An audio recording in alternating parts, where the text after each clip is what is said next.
bienvenidos de nuevo al Real Instituto de Estudios Asturianos para dar continuidad a este ciclo organizado en torno al Camino de Santiago y a esa memoria vinculada al Camino de Santiago. Hoy nos acompaña en esta quinta sesión Isabel Ruiz de la Peña, a la que ya conocerán porque es también organizadora de este ciclo de conferencias y, como digo, hoy nos acompaña para presentarnos los resultados de su investigación a propósito de la memoria del príncipe en el Camino de Santiago. Bueno, para quien no la conozcan, cosa que me sorprende en esta casa, pero por si acaso diré que Isabel Ruiz de la Peña González es doctora en Historia del Arte por la Universidad de Oviedo y profesora titular en el área de Historia del Arte de esta universidad desde el año 2007, donde desarrolla su labor docente e investigadora como miembro del grupo de investigación DocuLab, Laboratorio de Documentación Histórica. Ha ampliado su formación específica en Historia del Arte Medieval en varias estancias de investigación predoctorales y postdoctorales desarrolladas en las universidades de Tours, el Centro de Estudios Superiores de Civilización Medieval de Poitiers y en la Universidad Nova de Lisboa.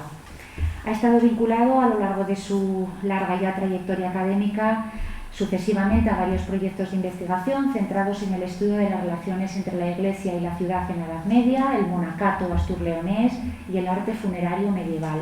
Especialmente relevante en su formación como investigadora ha sido su participación en el proyecto Thesaurus, Arquitectura Hispania y Medievalis, dirigido por Isidro Bajo Torviso, y Migravit, La muerte del príncipe en Francia y en los reinos hispánicos, dirigido por el doctor Fermín Miranda García, que nos acompañó en la primera ponencia de este ciclo en colaboración con la Casa Velázquez.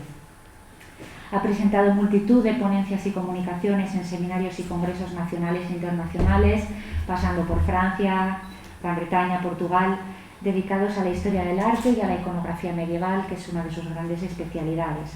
Es autora de numerosos artículos en revistas científicas, capítulos de libro y varios libros, entre ellos a destacar Arquitectura religiosa medieval en el espacio oriental de Asturias, siglos XII-XVI, El legado de Magín Berenguer, Arte medieval asturiano, o el Manual Universitario de Historia del Arte Medieval en colaboración con Juan Vicente García Marsilla, publicado en la Universidad de Valencia en 2012, y también, por supuesto, la Guía del Románico de Villaviciosa, Itinerarios turístico-culturales, publicado recientemente. Ha dirigido una tesis doctoral en el Departamento de Historia del Arte y Musicología de la Universidad y en la actualidad dirige 3 y codirige 2, con todo lo que eso significa, de trabajo gratificante, pero de trabajo académico, relacionadas esas tesis con el ámbito de la gestión y la educación en los museos y con el arte románico y el patrimonio medieval desamortizado. En el ámbito de la gestión y de la difusión del patrimonio ha participado en la revisión del catálogo arquitectónico de Oviedo y en el inventario catálogo de los bienes del tesoro artístico de interés para el Principado de Asturias, del que ha sido investigadora principal.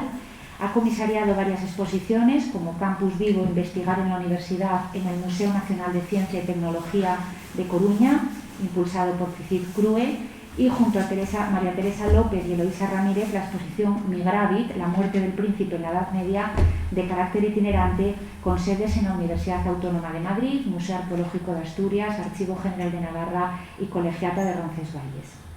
En el campo de la transferencia de investigación ha liderado un proyecto europeo, Night Spanish Team, financiado por la Comisión Europea, que se enmarca en el programa Horizonte 2020, un proyecto desarrollado entre junio de 2020 y mayo de 2021 que ha coordinado un consorcio de 8 universidades. Y por si fuera poco, es miembro correspondiente de esta casa, del Real Instituto de Estudios Asturianos, y en el ámbito de la gestión universitaria ha sido nada más y nada menos que directora de área de difusión y promoción de la investigación en el Vicerrectorado de Investigación de la Universidad de Oviedo entre los años 2016 y 2021. Así que, bueno, comprenderán que es la persona indicada e ideal para hablarnos del tema que trae hoy aquí, la memoria del príncipe y la princesa en el románico del Camino de Santiago. Isabel, cuando quieras. Muchísimas gracias. ¿Me puedo quitar la mascarilla, señor director? Gracias. Bueno, muchísimas gracias a María, coordinadora de este ciclo de conferencias. A María tocó hablar la semana pasada sobre urbanismo en el Camino de Santiago, y a mí me toca hablar hoy sobre la memoria. Y lo primero que quisiera decir, no sé si se me oye bien atrás, el otro día me parece que se oía un poco regular, Bueno, lo primero que me gustaría decir, sobre todo para que no lleve el título a confusión, es que aunque el título menciona la memoria del príncipe y la princesa en el Camino de Santiago, en la época románica, son términos genéricos, pero términos que tienen un significado mucho más amplio. Hablo de príncipe y princesa como poderoso, poderosa, como personajes vinculados a las élites del poder en el Camino de Santiago. Por lo tanto, no solamente es la familia regia de la que voy a hablar, de una forma muy somera y muy resumida, sino que también voy a hablar de otras muchas personas que van a dejar su huella y a las que conviene y apetecía recordar. A ellas mismas quisieron dictar cómo querían que se les fueran recordados, o a veces se construye su memoria de una forma mucho más libre por parte de otras personas vinculadas a ellas. Por lo tanto, el título hay que cogerlo un poco con pinzas en este sentido cuando hablamos de príncipe y princesa, y por eso va de esta manera en cursiva. En cuanto a los objetivos de esta charla o de este trabajo, en el que hace tiempo que ya estuve trabajando, y con esa exposición que también hicimos, que mencionaba ahora mismo María Álvarez en la presentación, lo que trataré de evidenciar, lo que trataré de explicar en estos minutos que suceden, van a ser las evidencias, o algunas evidencias escritas, constructivas, litúrgicas, iconográficas, que de alguna forma o de otra han construido a lo largo de esas etapas del Camino de Santiago la memoria aún vigente muchas veces en esos sepulcros, en esos testimonios escritos o en esas memorias iconográficas de reyes, de reinas, de infantes o de infantas, de obispos, de abadesas y de abades, de nobles o de personajes a veces santificados. A veces son santos locales, personajes locales que van a ser santificados y que finalmente van a ser también venerados y recordados como esas élites sociales. Me centraré desde el punto de vista territorial, sobre todo en el ámbito del Camino de Santiago, pero en el cuadrante noroccidental, en los caminos de Santiago, que tanto estamos debatiendo en este ciclo de conferencias. Muchos caminos llevan a Santiago y desde luego todas las rutas son igualmente válidas. Por lo tanto, ese territorio, ese cuadrante, de la zona hispana, no voy a hablar prácticamente nada de la zona del camino en territorio francés, y cronológicamente me voy a centrar en lo que es el románico en sus términos más amplios, desde fines del siglo XI, con algún ejemplo en este momento, hasta el año 1230 aproximadamente, pero con alguna incursión un poco más adelante, porque el siglo XIII da mucho juego también, y sobre todo iconográficamente y desde el punto de vista de los sepulcros, pues tiene mucha más imagen y es más rico, y además las tradiciones van a pervivir durante toda la centuria del siglo XIII. Bueno, pues con esta introducción voy a pasar a ver el primer punto de esta charla. En primer lugar, lo que interesa cuando hablamos de memoria, de recuerdo, del poderoso fallecido, tenemos que definir al sujeto. ¿Quién es esa persona privilegiada, esa persona que fallece, a quien se la quiere recordar? ¿Quién recibe sepultura en esos enterramientos llamados por el profesor Isidro Bango Torviso enterramientos privilegiados? Vamos a ver qué personas son estas. Y además de esas personas, de definirlas, a esos sujetos, tenemos que ver por qué eligen a estos lugares de enterramiento. Lo que podemos llamar, lo que se llamarían las implicaciones sociales de la muerte. En unos casos y en otros, lo normal es que estas personas que van a ser enterradas en esos lugares privilegiados, en el último tramo de su vida, realicen una serie de donaciones pías, de regalos generosos, a esas instituciones, a esas casas a las que iban a ser enterrados, y de esa forma se aseguraban las oraciones de esos monjes o de esos obispos que eran titulares de esas casas monásticas o episcopales, y además se aseguraban ese paso hacia el más allá, se congratulaban o se congraciaban con Dios para poder llegar a esa vida de salvación. En primer lugar, tenemos que hablar, por lo tanto, de reyes, de la familia regia, a lo que respondía de forma estricta las reinas, los reyes, los infantes, o también incluso las amantes de los reyes, que tuvieron muchas concubinas. Algunas de ellas hablaremos. Una de estas cuestiones, o las cuestiones claves en este tema, es la relativa a la elección de sepultura, a la elección de enterramiento, que era un tema no menor, un tema muy importante. La libre elección del lugar de enterramiento por parte de estos individuos poderosos está aprobada por numerosos testimonios fundamentalmente de carácter escrito. Y un buen ejemplo de ello es el que recoge la crónica La Historia Silense, que está redactada en el siglo XII, pero se refiere a acontecimientos sucedidos tiempo antes, sobre la elección de San Isidoro de León. Pues se especifica en este texto que Fernando I de León había seleccionado previamente los monasterios de Oña o de Arlanza para enterrarse, y finalmente va a ser enterrado en San Isidoro de León. En el Camino de Santiago leonés también se inscribe el interés de Alfonso VI, que tienen en pantalla, por ser enterrado en el monasterio de Sagún, como recogen las crónicas anónimas. habiendo sido enterrada allí previamente una de sus mujeres, su primera mujer, Inés de Aquitania, en el año 1078, lo que le otorgó un carácter de panteón familiar a este monasterio de Sahagún. Se cumple su deseo, el deseo de Alfonso VI, tras morir en el año 1109, y luego fueron enterradas junto a él en este monasterio de Sahagún otras de sus esposas, la mayor parte de ellas, tuvo bastantes esposas. También, además, la condesa Elvira, que era hermana de Alfonso VII, en 1168 dispone que su cuerpo sea enterrado en el monasterio de Sahagún junto con sus antepasados. Y todo ello va a incidir en el concepto de memoria y de legitimación de la monarquía leonesa. El panteón, los lugares de enterramiento, se van a proponer o se van a presentar de esta manera como lugares de legitimación dinástica, espacios de referencia dinástica, y el ser enterrados allí va a significar la fortaleza de esa dinastía. Bien, otra de las cuestiones importantes cuando hablamos de enterramientos o de memoria de reyes y reinas de la familia regia va a ser el hecho de los frecuentes traslados de los cuerpos de esos difuntos desde su lugar de muerte, que no era una muerte muchas veces natural, sino que eran muertes en acontecimientos bélicos, en Reconquista, por ejemplo, hasta su lugar de enterramiento, el lugar elegido por ellos para su enterramiento. Un ejemplo lo tenemos de nuevo en el propio Alfonso VI. Alfonso VI se muere en Toledo y es enterrado en Sahagún, o sea que lo llevan a enterrarse a Sahagún. Pero también el rey Sancho, por ejemplo, que muere en Zamora, es trasladado al monasterio de Oña, que está donde se encuentra un panteón regio importante también y que está en la provincia de Burgos, para ser enterrado, según dicen las fuentes, en su atrio, en el pórtico del monasterio, que es una zona que, vamos a ver, acoge muchas veces los cuerpos de estas personas importantes. Uno de los casos más relevantes de panteón regio y de memoria en pleno Camino de Santiago, leonés, en tramo leonés, es el propio panteón de San Isidoro de León, al que me he referido anteriormente. Como sabemos, es una fundación altomedieval y después va a convertirse en una comunidad de canónigos regulares con el paso del tiempo. Tiene además un importantísimo tesoro regio asociado al panteón y por lo tanto a mí me parece que se puede poner en comunicación o en relación con el panteón regio que tenemos aquí muy cerca de Santa María del Rey Casto, en la Catedral de Oviedo, vinculado al tesoro de la Cámara Santa, al tesoro de los reyes de la monarquía asturiana. Muchas veces el panteón regio se asocia a un tesoro que nutren los propios reyes y que muchas veces contiene las reliquias, como por ejemplo el caso del Salvador. Pelayo de Oviedo se basa o se apoya en este relicario para legitimar los límites de su diócesis cuando hace esa labor propagandística en el siglo XII. O sea que son utilizados esos panteones también, esos restos y esos tesoros para poder afianzar y legitimar las diócesis o los reinos incluso a veces, ¿no? Cuando hay problemas dinásticos.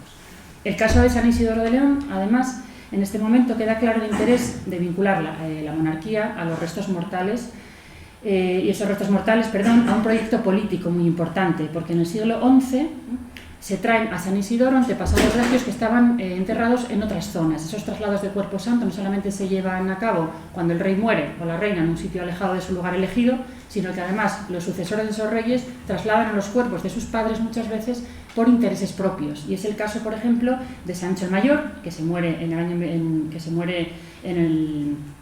el siglo XI, es el padre de Fernando I, y Fernando I de León, en lugar de enterrarse con su padre, como debería haber hecho obedientemente, se trae los restos de su padre a San Isidoro de León porque ahí quiere enterrarse él. Es una forma de atraer y de legitimar su monarquía, trayendo y trasladando a su padre sin, por supuesto, encomendarse a nadie, simplemente por puro interés individual, ¿no? Por lo tanto, el interés individual prima muchas veces al interés dinástico, al interés familiar. Son panteones dinásticos, pero se van a rehacer un poco a voluntad de los propios intereses de los monarcas. Por su parte, Fernando II, mucho más tarde en el tiempo, ya a fines del siglo XII, decide trasladar el Panteón Real, en lugar de enterrarse en San Isidoro, se va a la Catedral de Compostela, a Santiago de Compostela, donde también está su hijo, Alfonso IX, en torno aproximadamente a la primera mitad del siglo XIII, parece que se remoza ese Panteón Regio y se van a depositar allí también las esculturas yacentes con los restos de Berenguela y del rey Raimundo de Borgoña. Por lo tanto, tenemos el primer panteón dinástico en una catedral, pero ya muy tardío. Ya tenemos en esta zona del Reino de León, en el siglo XIII, que es cuando se fragua, aparece este panteón, ¿no? Que previamente se hubiesen muerto esos reyes. Alfonso VIII de Castilla también, que reina o que se muere en el año 1214, decide fundar el monasterio cisterciense de las huelgas de Burgos, las huelgas reales de Burgos, con la voluntad de crear allí otro cementerio, otro panteón familiar, otro panteón dinástico, castellano en este caso, diferenciado claramente del panteón de San Isidoro de León, de la monarquía leonesa. La voluntad de Alfonso VIII de Castilla es enterrarse él en este panteón, junto a su mujer, que es Leonor Plantagenet, y sus descendientes. Y el panteón sigue en el monasterio y se puede, por supuesto, visitar. Tiene una serie de tumbas de muy buenísima calidad escultórica. Pero, pese a estos ejemplos que tenemos de panteones más o menos configurados desde la Alta Edad Media ya, tenemos que decir que la monarquía leonesa y la monarquía castellana siguen unas pautas un tanto difusas en cuanto a la elección de sepultura. En estos criterios de elección de sepultura prima muchas veces más el interés personal, el interés de cada uno de los monarcas, en esos traslados, por ejemplo, que la propia voluntad de mantener ese panteón dinástico contra viento y marea a lo largo del tiempo. Muchas veces van a ser enterrados en otros lugares por puros motivos a veces devocionales o por otro tipo de intereses políticos, en ocasiones para llevar a cabo alianzas políticas o por matrimonios que tienen en otros lugares. Por lo tanto, se puede hablar de panteones, pero quizá con una cierta cautela en este caso. Nada que ver con los panteones dinásticos, por ejemplo, franceses como Saint-Denis o bueno, ese tipo de panteones. Son mucho más frágiles los nuestros, ¿no? Son mucho más difusos, como podemos decir. El segundo estamento que tenemos que ver es la nobleza. La aristocracia, que en esta época prenomedieval más o menos va a seguir esas mismas pautas que veíamos en los reyes. Van a imitarlos en casi todo y en este caso también los van a imitar. La dimensión familiar de ese tránsito de la vida hacia el más allá van a llevarla a cabo de una forma muy parecida. Van a conservar su memoria también en grandes panteones, en espacios grandes o pequeños, en lugares elegidos también por ellos, pero van a seguir también una pauta muy poco homogénea, una pauta muy poco cohesionada, muy poco clara en su continuidad en el tiempo. En nuestro ámbito de estudio, lo que yo pude constatar en toda esta zona del Camino de Santiago, se va a dar una dispersión geográfica mayor quizá todavía que la que se va a dar en los reyes o en las reinas, en los cuerpos de las familias más importantes de la nobleza leonesa o incluso de la nobleza castellana también. Un ejemplo muy temprano, bien documentado, es un ejemplo asturiano, el del conde Suero Bermúdez, que se muere en 1138 y se entierra en el monasterio de San Salvador de Cornellana, que es una fundación propia, una fundación de él, que está en el Camino de Santiago, en nuestro camino asturiano, en el concejo de Salas, y cuando fallece se entierra en él junto a su esposa Enderquina, como rezaba la inscripción de la lápida que cubría su tumba. Otro ejemplo también claro es un antepasado de Suero Bermúdez, que es el conde Osorio Gutiérrez, que fue el fundador de otro monasterio, el monasterio de Lorenzana, en la provincia de Lugo en este caso, y que también está ubicado en este camino norte. Es conocido Osorio Gutiérrez como el conde santo, y es otro de los casos más relevantes del ámbito gallego también. Vamos a ver después su sepulcro. Se repiten, por lo tanto, las pautas regias en el caso de la nobleza, donaciones pías, para justamente antes de morirse, también dejan en los testamentos donaciones pías post-mortem y preocupación por ser enterrados en los lugares elegidos, en caso de fallecer lejos, porque también se moría mucho en las cruzadas o en algunos contextos bélicos. Uno de los casos de esa petición, de esa solicitud de derecho de enterramiento en el lugar elegido, lo tenemos en el caso de Pedro Alfonso, que entregó nada menos que la mitad de su patrimonio, mueble e inmueble, al monasterio de La Pedo, en Asturias, estableciendo que a su muerte fuese trasladado desde el lugar en el que ésta ocurriese hasta este monasterio para ser enterrado. Incluso a algunos exiliados o enemigos se les respetaba el último derecho, este último derecho de decisión de enterramiento. Un ejemplo en este caso, no de un noble sino de un rey, es del rey García de Galicia, que es desterrado, es hermano de Alfonso VI y es desterrado encarcelado en Luna, y sin embargo cuando se muere sus restos van a ser trasladados por voluntad que había dejado él por escrito al San Isidoro de León. Por tanto se le honra finalmente y se le entierra en lugar con sus antepasados pese a esa historia oscura que había tenido previamente. Uno de los sepulcros plástica y iconográficamente más ricos, más importantes y además muy tempranos, es una pieza excepcional, es el sepulcro de otro noble leonés, que es Alfonso Ansúrez, que se conserva en el Museo Arqueológico Nacional de Madrid, que era hijo de Pedro Ansúrez, un aristócrata vinculado al monasterio de Sagún, ya desde fines del siglo XI, y muy vinculado a Alfonso VI también, que se relaciona con este monasterio. En el año 1101 aparece mencionado, vinculado a él, tras haber enterrado allí a su hijo, unos años antes, a su hijo, que es Alfonso Ansúrez. Y luego hablaremos un poco también de este sepulcro desde el punto de vista ya más material o más iconográfico, pero es una pieza, ya digo, de las mejores que podemos conservar. Por otra parte, el tercer estamento, el tercer grupo de poderosos o de élites, de esos príncipes y princesas en sentido figurado, sería el alto clero, los abades, las abadesas o los obispos, que lógicamente van a enterrarse también en las casas fundadas por ellos o en sus catedrales de las que eran titulares. Algunos obispos, en lugar de elegir, sin embargo, como lugar de sepultura, curiosamente, sus catedrales, se van a enterrarse a los monasterios, a los que habían estado vinculados muchas veces porque existía frecuentemente la figura del abad-obispo, de forma que podían haber sido abades en un monasterio previamente al episcopado y luego deciden volver a ese lugar de origen, volver a su casa madre, de manera que tenemos muchas veces un viaje de ida y vuelta, o al revés, o monjes que luego van a ser obispos y se entierran en sus catedrales.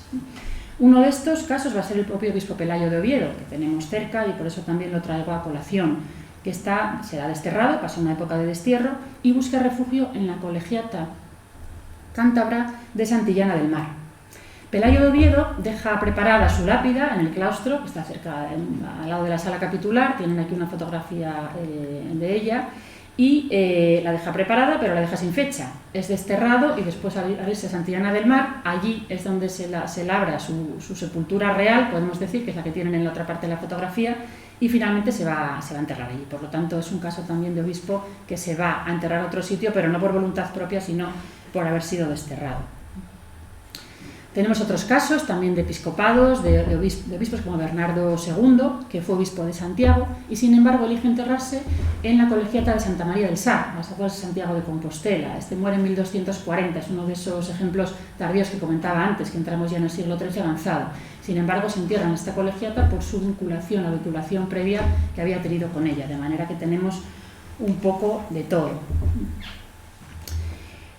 Una diferencia importante o que solemos constatar entre los sepulcros de reyes, de reinas, de obispos en relación a sepulcros de abades o abadesas es muchas veces el anonimato, el mayor anonimato que tienen estos personajes religiosos frente a los otros.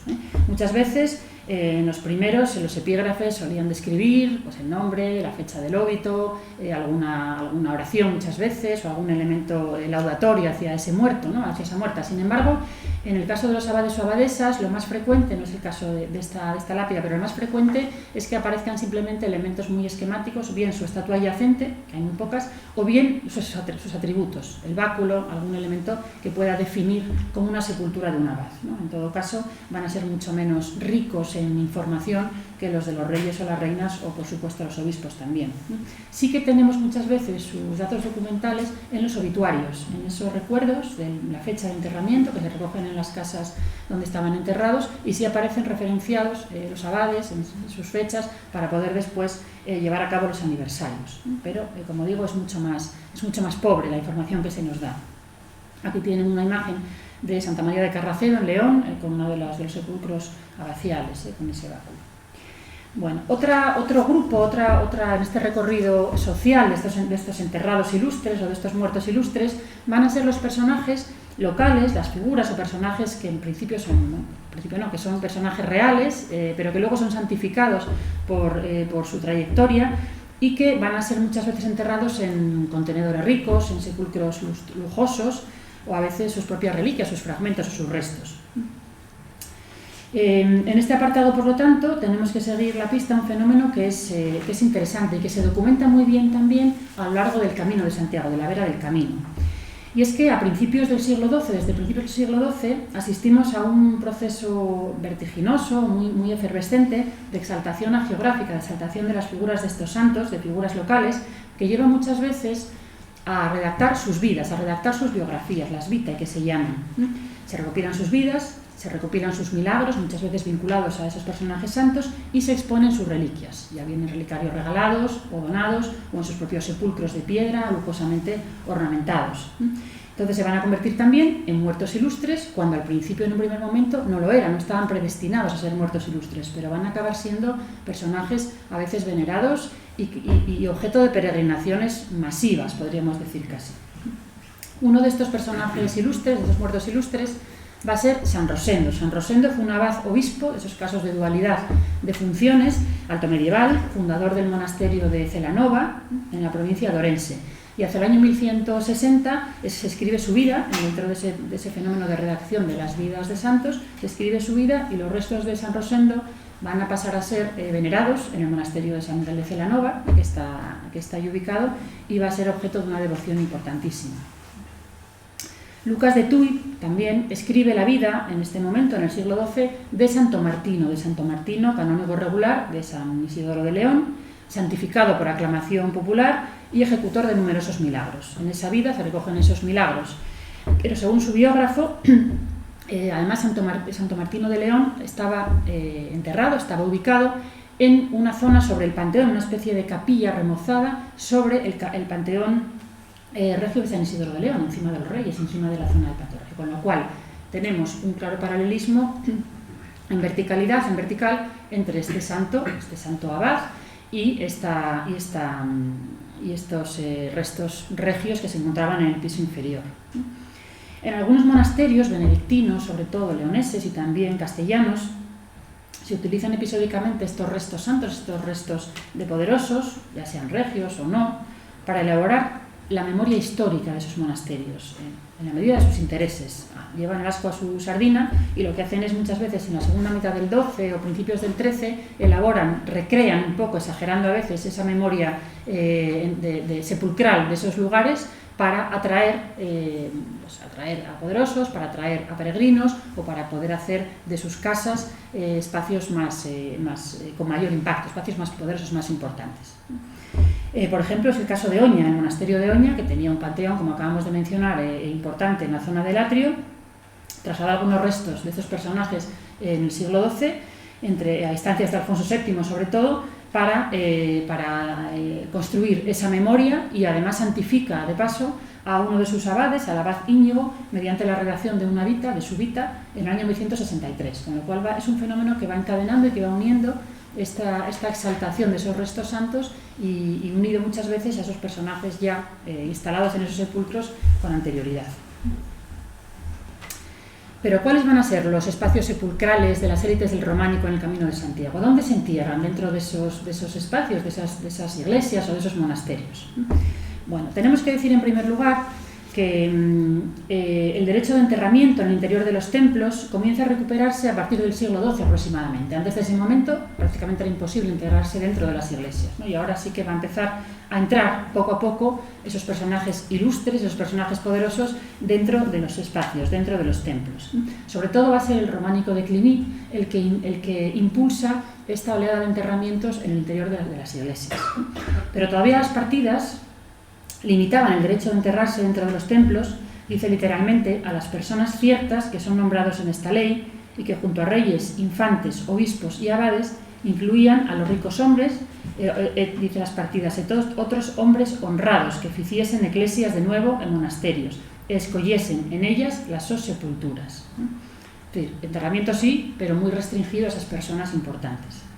Por lo que respecta a los monasterios, en este sentido, además de admitirse a los fundadores, lógicamente, para ser enterrados dentro, tendrán derecho preferente de enterrarse en esos espacios otros personajes importantes, otros personajes que no solamente habían fundado los monasterios, sino se da muchísima importancia a las refundaciones, a lo que se llaman las restauraciones o las refundaciones monásticas, con todo lo ambiguo del término. Por ejemplo, en la Catedral de Oviedo tenemos un documento de fines del siglo XII que menciona que el abad Martín procedió a restaurar el monasterio de la Cortina, y se menciona en un documento de la catedral. Y lo dice así: Ego Martinus restauravi ista ecclesia et ista carta. El término restauravi es muy ambiguo. Para los historiadores del arte siempre tendemos a la parte material, a la restauración de los edificios, pero muchas veces en este tipo de documentos la palabra o el término, el concepto de restauración es refundación, restauración o reconsagración, ¿no?, de esos edificios. Por lo tanto, tenemos que contrastar siempre muchos datos, más datos, para saber si exactamente, y datos arqueológicos, lógicamente, para ver si se refiere a una restauración material, edilicia, de edificio, o a una refundación, a una restauración en cuanto a reconsagración.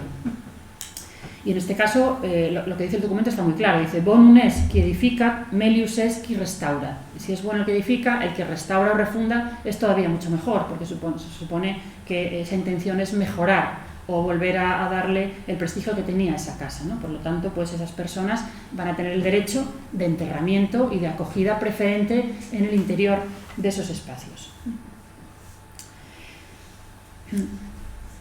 Bien, localizaciones. ¿Dónde están todos los espacios? Vamos de más a menos, de dónde se localizan, en qué tipo de casas, de establecimientos, a dónde dentro de esos establecimientos, en qué lugares, ¿no? Y podemos constatar, por el contraste de fuentes documentales, escritas, fuentes también arqueológicas, por supuesto, artísticas, varios espacios, ¿no? Como espacio preferente o como espacio privilegiado, de los más apetecidos o más destacados, estarían las Galileas o los pórticos. La Galilea es un espacio que está ubicado a los pies de los monasterios, generalmente, que son introducidas muchas veces por las órdenes de Cluny. Las órdenes en el Camino de Santiago, además, tienen bastante importancia, ya desde el siglo XI, con la Reforma Gregoriana y todas estas cuestiones, y son espacios que están generalmente cerrados, como en el caso de San Isidoro de León, a los pies del templo, y que suelen ser lugares que acogen familias dinásticas, dinastías muchas veces, ¿no?, como en el caso de San Isidoro. Constituyen esos cuerpos independientes y encima de ellos muchas veces, como en el caso de San Isidoro, se instalan tribunas, capillas a veces, que a veces acogen también algunos restos mortales. Otro de las Galileas importantes en el Camino de Santiago es la de San Zoilo de Carrión de los Condes, que está en la provincia de Palencia, que tiene un panteón todavía visible, a los pies del templo también, con unos sepulcros de buenísima calidad, y que es un monasterio que fue donado a la orden de Cluny en el año 1076. Es un buen ejemplo de necrópolis familiar, ¿no?, en este caso, como pongo en esta diapositiva. Y está siempre también a la vera del camino. Y ya más cerca, en Asturias, tenemos la colegiata de San Pedro de Teberga. Es muy temprana, datada en la segunda mitad del siglo XI y muy bien estudiada como institución históricamente por la profesora Ana Fernández Suárez, a la que se le ha atribuido por algunos investigadores una función funeraria, ese panteón situado a los pies. Entonces se ha puesto en relación con el panteón de San Isidoro de León, también es alto medieval, y también es posible que haya acogido esos restos mortales, no de reyes, en este caso de aristócratas, pero con una función, por lo tanto, muy similar, ¿no? O sea, tenemos un paralelo muy cercano en el concejo de Teberga. Otro de los lugares habituales de enterramiento son los claustros de las catedrales y de los monasterios, los espacios claustrales, que cuando visitamos un templo, generalmente un claustro, pues vemos, es raro no ver sepulturas en él, de diferentes épocas, de diferentes etapas, pero aquí tenemos, por ejemplo, un sepulcro abacial en la colegiata de Covadonga, que está ubicado bajo un arcosolio, en una de las crujías del claustro, y que es románico. Se conocen pocos los sepulcros todavía, ¿no?, pero sí que son interesantes porque mantienen la memoria de esos abades en esa colegiata ya muy remozada con posterioridad, como sabemos.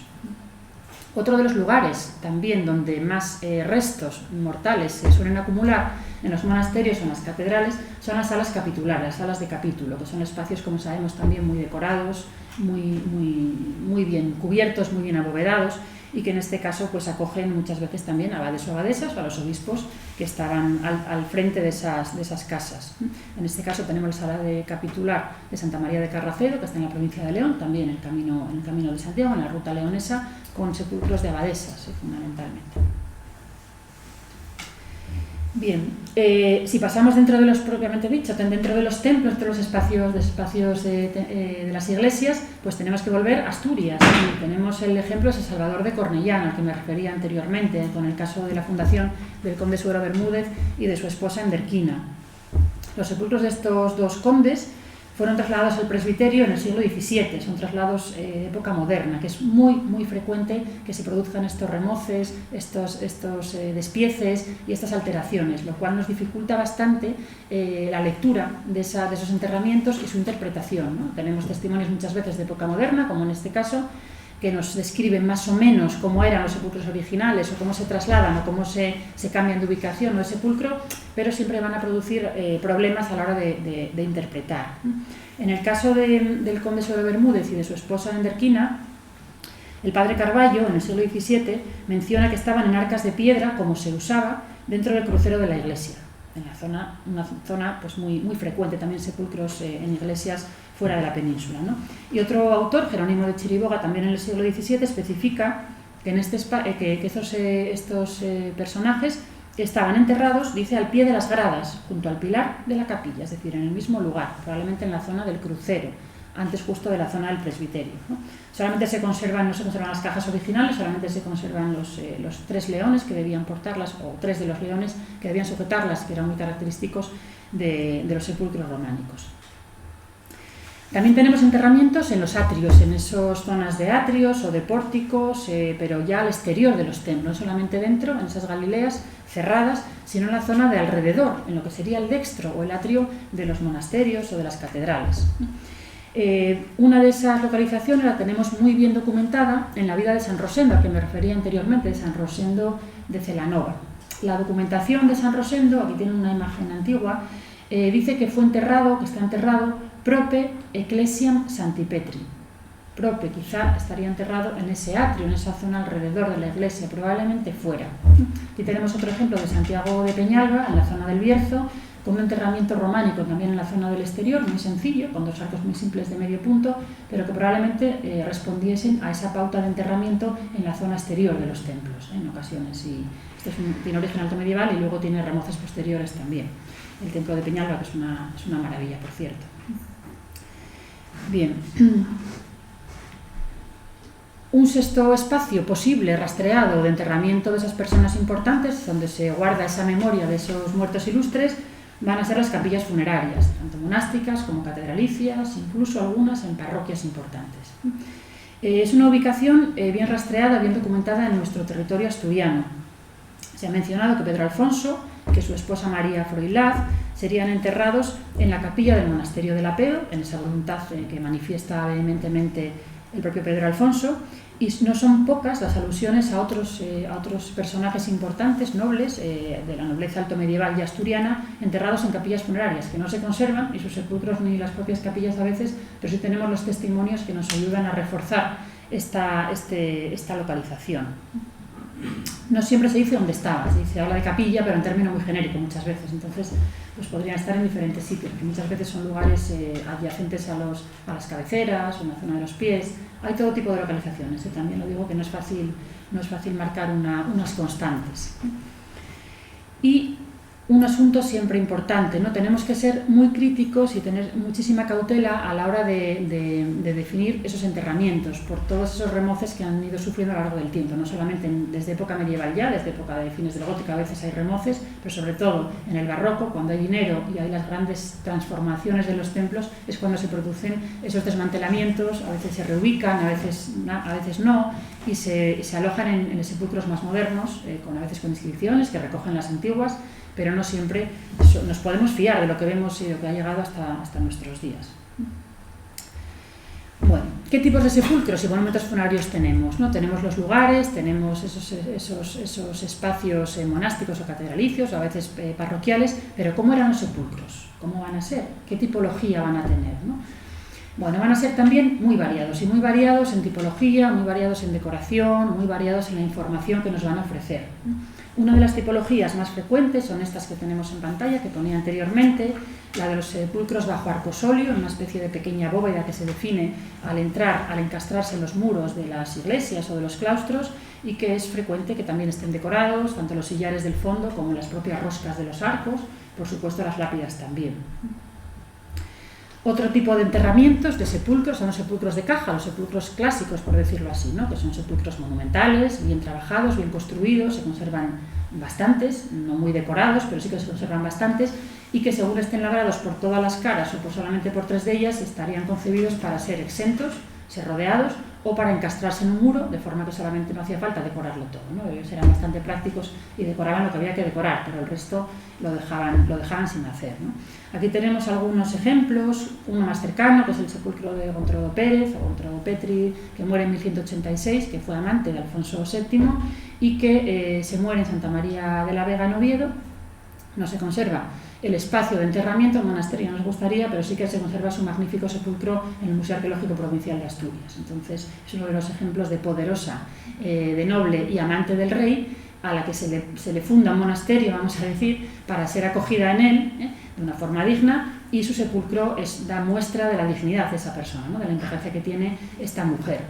Otro de ellos, mucho más lejano en el territorio, ¿no? Que tenemos en la otra fotografía, es un sepulcro que se ha apuntado como sepulcro doble o sepulcro conyugal, que existía esa tipología, era relativamente frecuente, y que son parece que pueden haber sido los de Gasmoniz y su mujer, su esposa.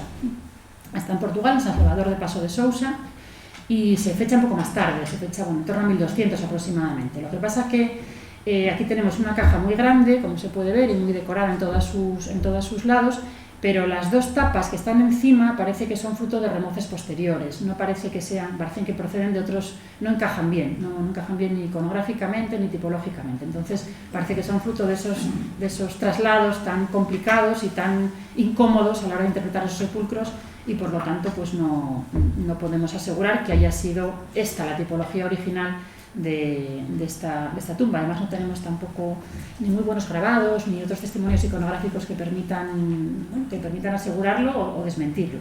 Por lo tanto se nos plantean muchas dudas muchas veces.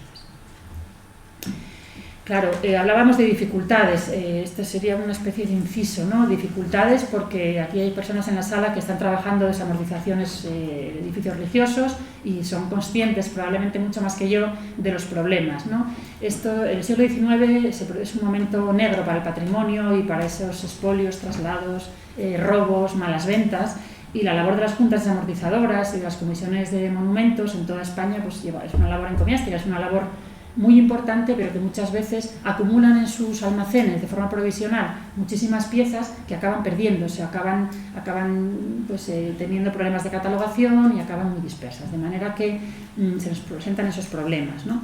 Luego llega la Guerra Civil Española. En nuestro territorio, claro, tenemos un problema también patrimonial importantísimo, ¿no? Y luego un vacío legal. Había una ley del Tesoro Artístico del año 33, me parece que es la que se mantiene vigente hasta el 85, pero en periodo franquista no se hace nada con el patrimonio, es decir, se destroza, se descuida muchísimo el patrimonio, de manera que tampoco se nos pone fácil, ¿no? Por supuesto, hay también expolios, hay destrucciones, hay bombardeos, como en todos los demás contextos bélicos, ¿no?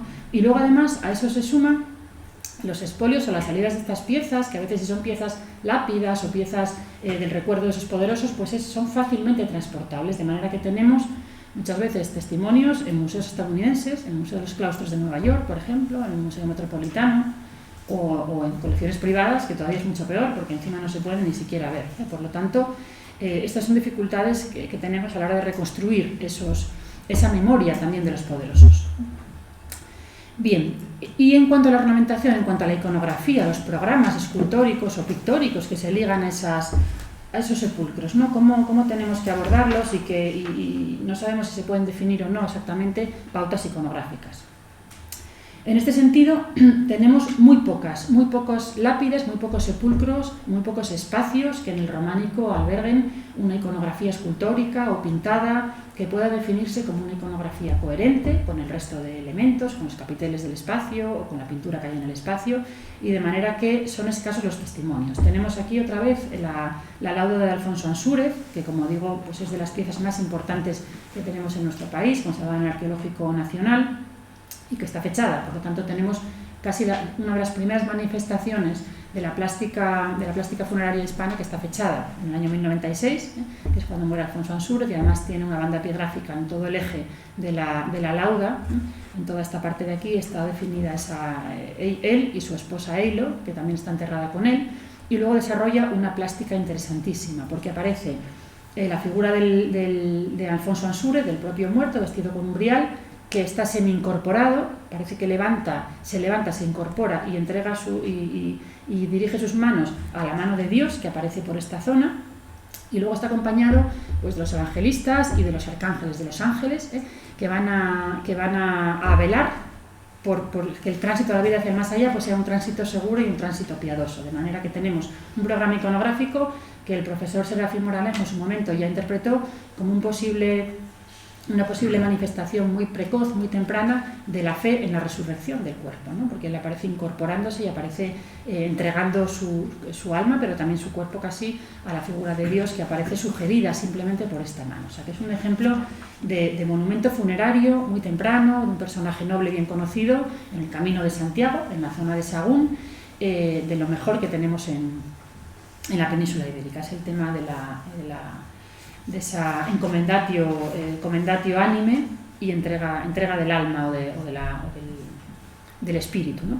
Otra iconografía también bastante recurrente en los escasos ejemplos de sepulcros que tenemos también decorados, y muchos son muy tardíos ya, del siglo XIII, es el tema de la lamentatio, la lamentación. La lamentación, sin embargo, estaba prohibida por la normativa. El Liber Ordinum, que es un libro litúrgico alto medieval, está prohibiendo ya los gestos de dolor, los gestos de lamento, los gestos de pesar, en todo el proceso funerario, en los funerales. Habla de que no se debe manifestar dolor ni tras producirse la muerte, ni después de amortajar, ni en el traslado del cuerpo al templo para la liturgia fúnebre, ni al dar sepultura al fallecido. Esto es la teoría. Luego la práctica era todo lo contrario, y además lo vemos iconográficamente, porque tenemos sepulcros como estos que están proyectados, en los que hay un despliegue iconográfico de plañideras, de un cortejo fúnebre completo y complejo, en el que se están tirando de los pelos, rasgándose las vestiduras, mesándose las barbas, están manifestando un dolor de una manera muy expresiva, de forma que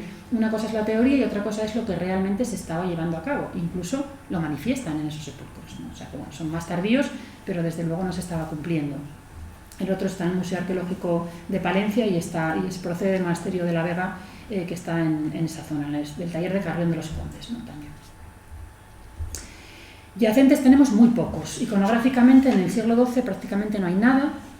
En el siglo XIII hay pocos, en esta zona del Reino de León, tenemos alguno en Portugal también, pero hay muy poca cosa. Lo que tenemos sobre todo son yacentes en el XIII y ya desde luego en el gótico muchísimos, pero sí tenemos algunos muy importantes, como por ejemplo los que se conservan en el Panteón Regio de la Catedral de Compostela, meta del Camino de Santiago, ¿no? Tenemos ahí ese panteón que es tardío, que está remozado posteriormente, pero que sí que recoge los yacentes de Fernando II o de la propia Berenguela, de Alfonso IX también, y que están bien ubicados y bien efigiados encima de sus sepulcros.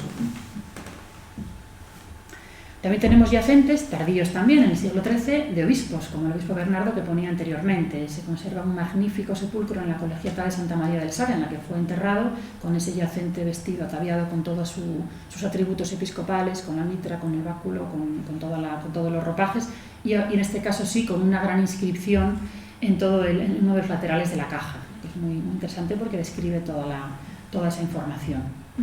Y tenemos otro obispo yacente también muy interesante por la calidad de la escultura en la Catedral de Astorga, que también está en el Camino de Santiago, y es otro de esos lugares que merece la pena visitar, y en este caso este yacente yo lo conocí hace relativamente poco tiempo trabajando en estas cosas, y es espectacular porque tiene también muy bien trabajados todos los atributos, la mitra, el báculo, los guantes, hasta el calzado, ¿no? Que es un elemento que hablamos muy poco de ello, pero que es un elemento que dignifica también a esos difuntos.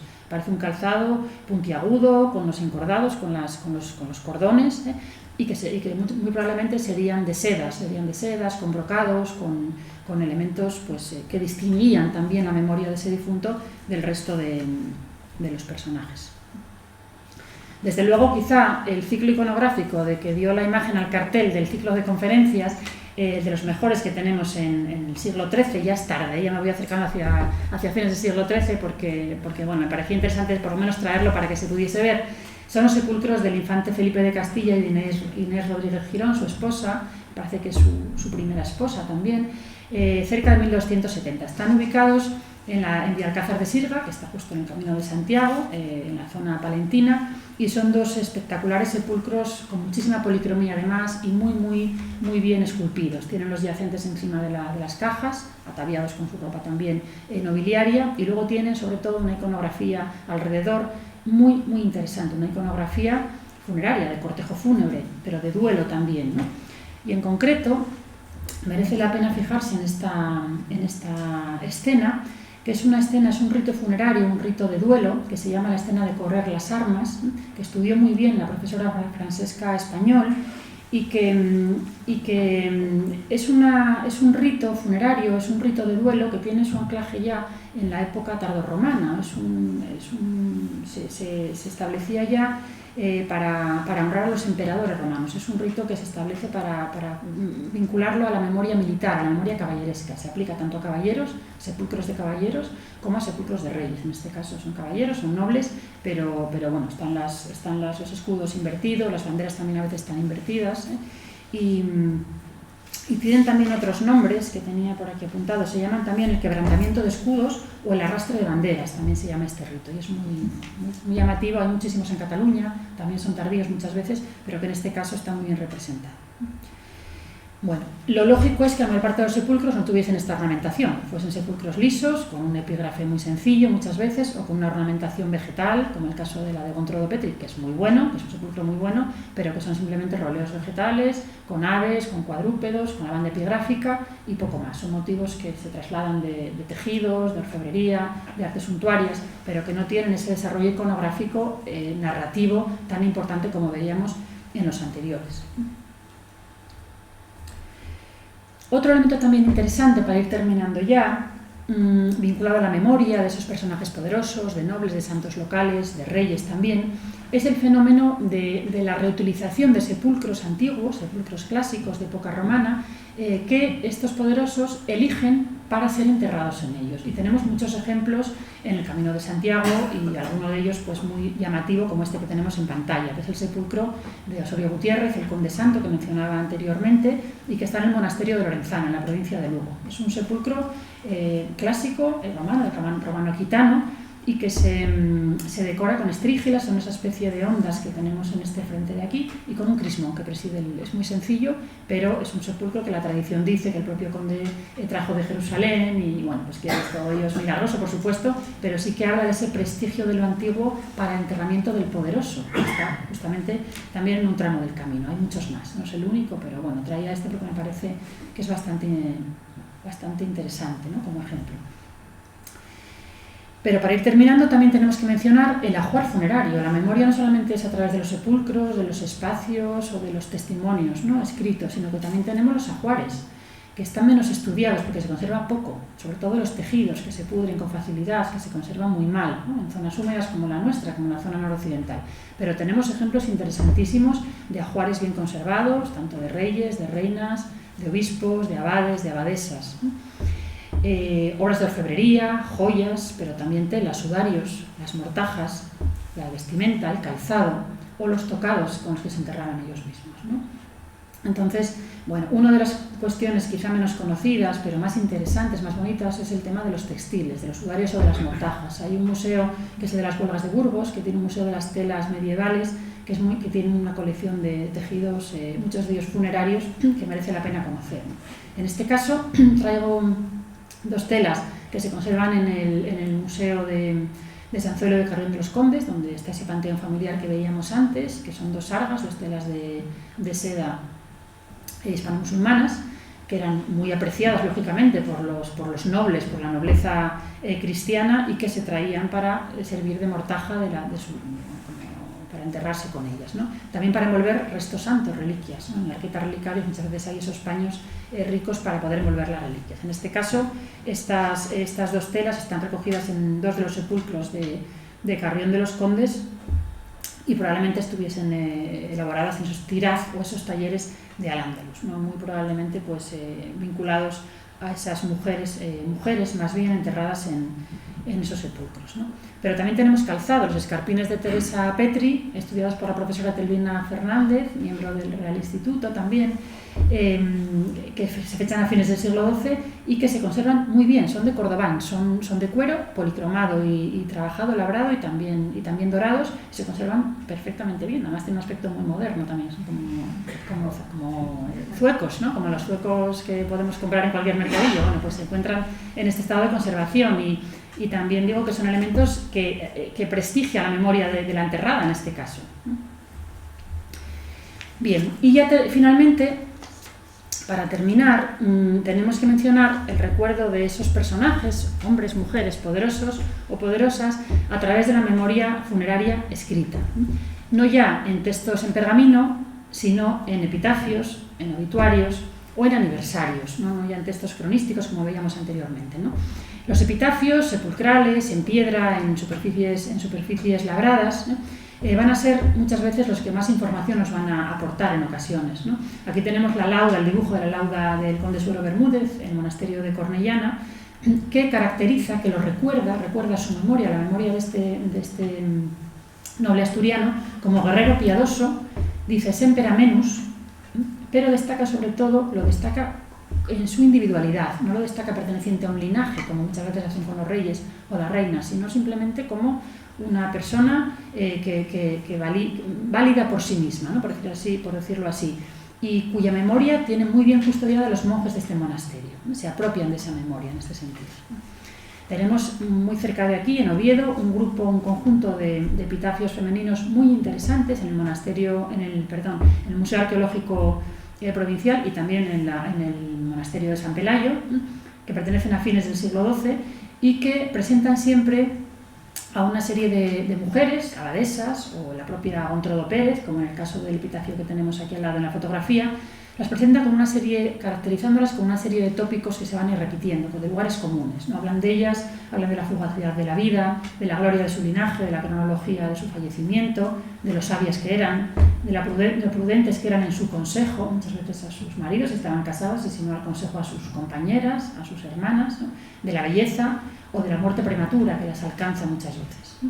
El epitafio de Gontrodo Pérez, que es una pieza independiente que está al margen del sepulcro que veíamos antes, está bien estudiado por el profesor Pedro Álvarez y Fuentes, me parece que sí, Pedro Álvarez, de la Universidad de Oviedo, y recientemente publicado, y es uno de los más interesantes que tenemos de toda la epigrafía funeraria asturiana, ¿no? Que nos habla de esa persona, de esa mujer, que habiendo sido amante del rey Alfonso VII, no se menciona en absoluto su vinculación con el rey, simplemente se le dice que es espejo en su género, espejo en su patria y espejo de las mujeres. Se dice, saca todo lo bueno que tenía Gontrodo Pérez. Aquí están las de las abadesas, Aldonza Fernández o Inés Suárez del monasterio de San Pelayo, en torno a fines último cuarto del siglo XII aproximadamente, que también hablan de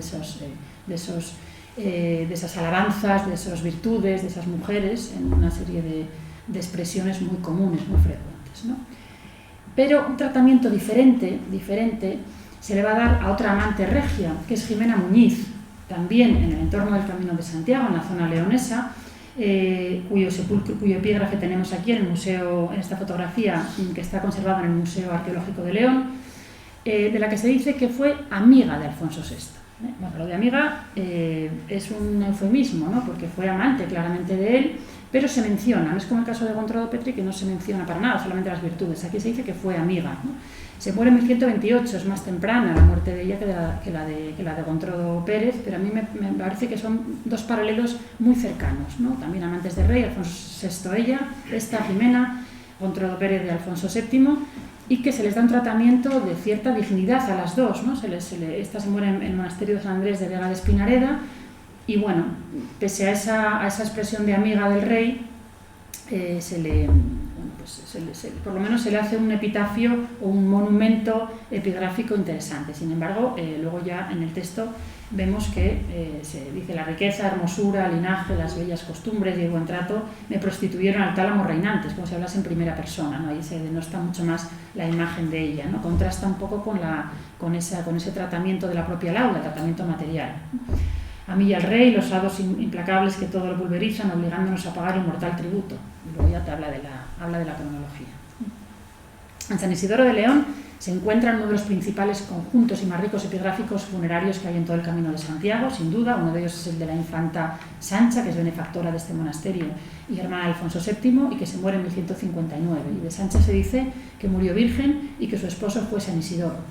O sea que también se la pone bastante bien. Y finalmente, para terminar, aparte de las tallas en piedra, esos epitafios, los obituarios, los aniversarios que recuerdan esas muertes, muchas veces recogen una información muy valiosa y que se puede contrastar para avanzar un poco más en las investigaciones, ¿no? La cuestión es ver si los epitafios recogen la misma información que los obituarios y que los libros de aniversarios, ¿no? Si los caracterizan igual a esos personajes poderosos o si por el contrario entresacan otro tipo de informaciones. Y generalmente cuando hay un epígrafe extenso y prolijo en información, a veces un poco más poético, pero la información es muy parecida, es muy semejante en las tres fuentes. Las fuentes en piedra, en epígrafes, en obituarios y luego en aniversarios que a veces son muy tardíos, pero que están recogiendo esa memoria funeraria también. Bien, y ya para terminar, simplemente mencionar que algunas crónicas medievales interesantes y ricas también son guardianas de la memoria de esos difuntos ilustres en el siglo XII, en el siglo XIII en ocasiones. Mencionan la generosidad de los reyes que van a honrar a sus antepasados ilustres, como Fernando II vino a honrar a la Catedral de Oviedo a sus muertos en el Panteón Regio de Santa María del Rey Casto, haciendo ofrendas muy generosas a la Catedral de Oviedo. Y él mismo dice que va a honrar o va a ir a esa catedral in quibus eorum corpora per successione sepeliuntur, es decir, en la cual están los muertos difuntos o los difuntos antepasados de esa familia regia. Con lo cual la memoria se sigue recordando y rememorando mucho tiempo después, ¿no? Y ya para terminar, la crónica más bonita, que a mí más me gusta, temprana además, de muerte regia, que recuerda la muerte del rey, sobre todo nos describe muy bien ese rito funerario, esa liturgia funeraria, en este caso del rey Fernando I de León, es esta crónica, esta narración. La narra la Historia Silense, que es un poco más tardía a los acontecimientos que menciona, ¿no? Un siglo más tarde. Sin embargo, describe perfectamente cómo el rey hace penitencia antes de morir, entregar su alma a Dios, sabe que se va a morir, se muere en San Isidoro, se muere allí en León, y en este caso entrega una serie de tributos regios, se viste como penitente, lleva a cabo sus oraciones y finalmente entrega su alma a Dios, ¿no? Dice, en la Navidad de 1065, siendo consciente de que se acercaba su hora, Fernando I, rey de León, ataviado con los ropajes imperiales y la corona, se hizo acompañar por los miembros de su corte, abades y obispos, hay que imaginarse una escenografía muy espectacular, por los miembros de su corte, abades y obispos, hasta San Isidoro de León. Allí, ante la tumba del santo, el monarca se despojó de su capa, vestiduras y atributos para rezar y encomendarse a Dios. Esto se narra en esa Historia Silense en el siglo XII, pero yo creo que es una manera muy interesante de expresar también la vuelta a los orígenes, al origen piadoso, porque este era un rey muy piadoso en este caso, y que luego es imitado por muchos otros reyes posteriormente. Es un rito relativamente frecuente en este sentido, el de despojarse de su realeza para volver a ser simplemente un cristiano más al origen. Y con esto acabo este recorrido para no aburrir mucho más, agradeciendo la atención de todo el público. Muchísimas gracias.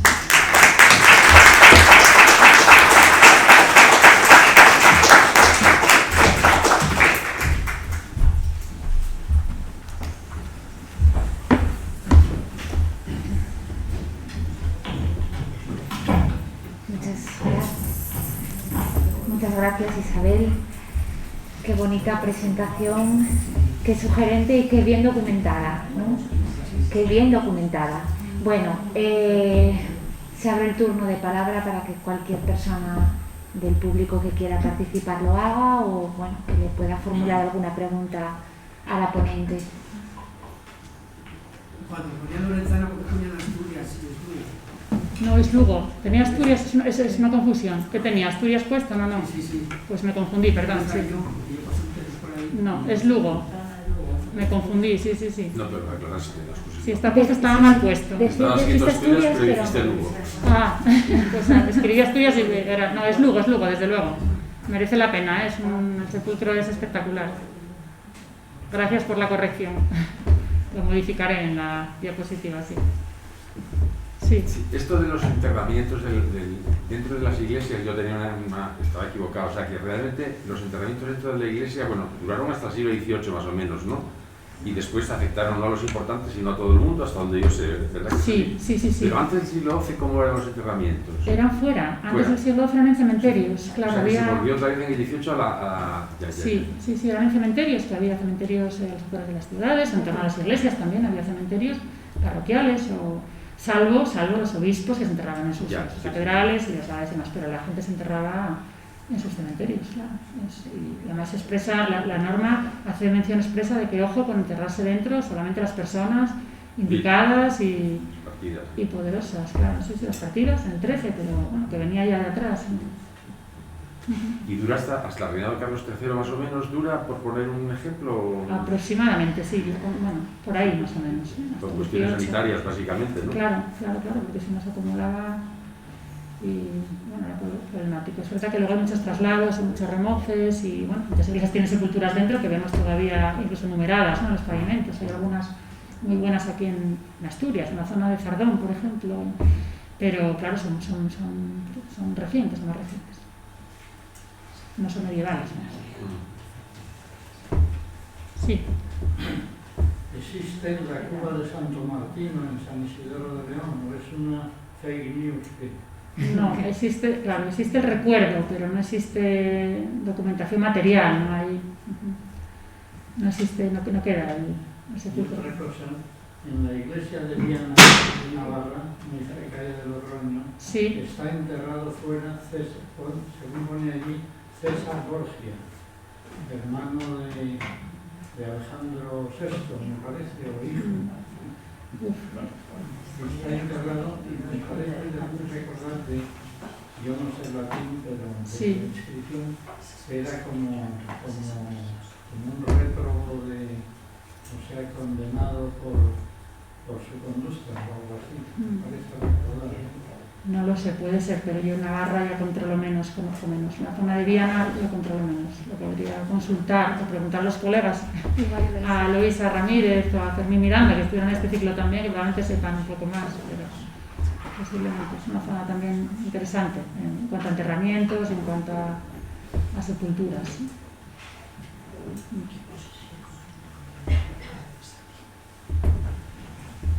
No sé si hay alguna cuestión más, ¿no?